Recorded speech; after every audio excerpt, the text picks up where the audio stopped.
थुनलाइ आफादनि बे 65थि जि बोसोरसालिया जुथुमा बिजनीनि थेंफाख्रियाव सानथामनि हाबाफारिजों खुंनाय दिनै बे नैथि साननि गिबि हाबाफारि बर' थुनलाइ आफादनि गोथार फिरफिलाखौ बिरहोबाय जोंनि मानगोनां सिबिजाथाव आफादगिरि डक्टर सुरन नार्जारी सारा आरो बिनि उनाव जोंनि गेदेमा मुंख्लंफोर हांखोनि मुभमेन्ट आरो सोमावसारनायाव मुंख्लं जानाय बिथांमोननो बिबार बावदों। बिनि उनाव गेदेमा थुनलाइगिरि बिथांमोननो बिबार बावदों।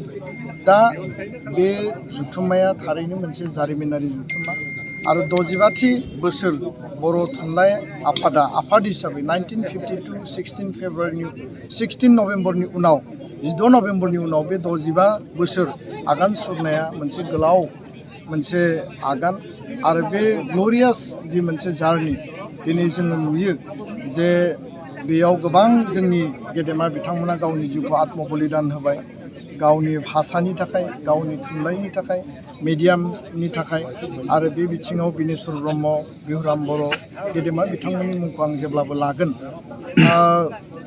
बे जुथुम्मानि गेजेरजों जोङो बयबो बर' थुनलाइ आफाद आरो लोब्बा आफादफोरा ज' लोगो नांनानै आरो थान्दैफोरा बर' माहारिया फैबाय 100 बोसोराव मा बिथिङाव खामानि मावलांगोन दिनैबो जोंनियाव राव बिथिङाव गोबां मावबावनांगौ दङ। खारन बर' रावखौ बर' मानसियाल' रायलायो आरो लासै लासै गुबुनारिया एसे दिनै सोलोंनाय बा स्कुलाव मिडियाम हिसाबै फरायनायखौ जों नुनो मोन्दों।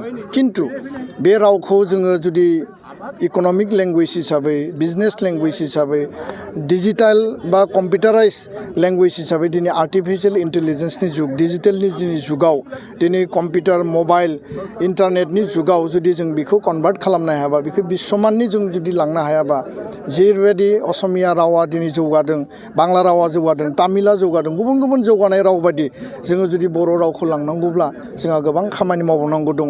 खारन 2003आव बर' रावा भारतनि जि माने नेशनेल माने रिकगनाइज लेंगुवेज हिसाबै 90 सिडिउलाव जायगा आवग्रिनो हादों बा जोङो मर्यादा मोन्दों आरो 2020नि एकर्डनि गेजेरजों आसामनि लोगो सरकारि राव हिसाबै माने जायगाखौ आवग्रिनो हादों बा जों गनायथि मोन्दों।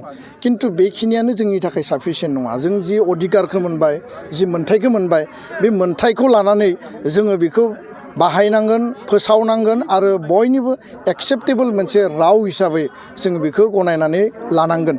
दा बेखायनो राव बिथिङाव जोंहा गोबां मावबावनांगौ दङ गोबां चेलेन्जेस दङ। बर' मिडियामनि बिथिङाव स्कुल प्रभिन्सियेलाइजेसननि जि प्रसेस आसाम सरकार बिटिआर सरकार जि ज' खालामनो माने आवगायगासिनो दङ बे बिथिङाव जोङो माने मोनसे खोथाखौ आं स्पष्ट बुंगोन आरो दाख्लैबावै एकर्ड इमप्लिमेन्टेसननि सावरायनायावबो बे खोथाखौ स्पष्ट बुंदों जे आसाम सरकारनि सोलोंथाइ मन्त्रि रनज पेगुनि चेयारमेनशिपआव आसाम सरकार बिटिसि सरकार आरो लोगोसेनो बर' कसारि काउन्सिल सरकार जथायै एबसु बर' थुनलाइ आफाद UBPO बे जेंनाखौ सुस्रांनो थाखाय गोख्रै सावरायनांगौ। सिंगोल टिचारनि जेंनाया दाबो दङ आरो गोबां स्कुलाव एनरलमेन्टआ खमायबाय जायनि थाखाय एमालगेमेसन जायनि थाखाय मार्जार खालामनो नागिरदों आरो बर' मिडियामनि स्कुला लासै बिदिनो गोमालांगासिनो दङ। दा एनरलमेन्टआ गैयाब्ला जोंनि जोनोमनि बार्थ डेटआबो जुदि खम जायोबा स्कुलाव एनरलमेन्टआबो खम जायोबा इंराजि मिडियामजों जोङो जुदि फेर फाथिनो गोनां जायोबा गुन गोनां सोलोंथाइखौ बर' मिडियामाव नांगोन आरो गुन गोनां सोलोंथाइ नांगौबा टिचार नांगोन। टिचार गैयाबा गार्जेना स्टुडेन्टखौ हरनो बायो जे क्लास जायाबा जों मानो हरनो। बे बिथिंफोरा जोंनि थाखाय जथेस्थ' चेलेन्जेस आरो चेलेन्जिं। दा बेखायनो जोङो स्पेसियेल टेट 2023आव बिटिसि सरकारखौ आसाम सरकारखौ खावलायनानै जों खुंहोदोंमोन। जथेस्थ' एपइन्टमेन्ट जाबाय आरो जाबावनो गोनां दङ। गोख्रैनो बिटिआर बिटिसि सरकारा बेखौ मावनांगौ।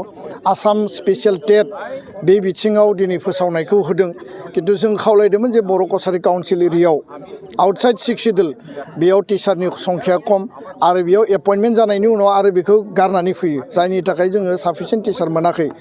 बेखौ लानानै जों सावरायबाय थादों। दा स्पेसियेल टेटआ जागोन।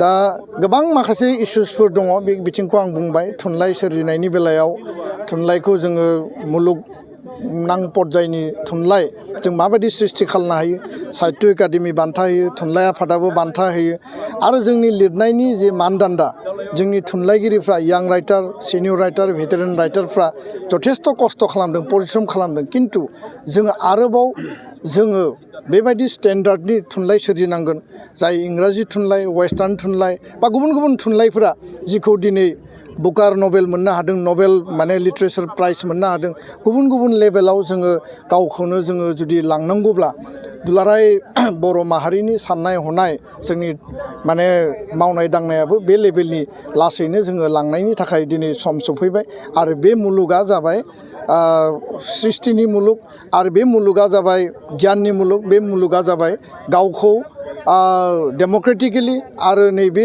लिरनायनि गेजेरजों फोरमायनायनि मुलुग अब्लासो बर' हारिखौ बयबो मिथिगोन।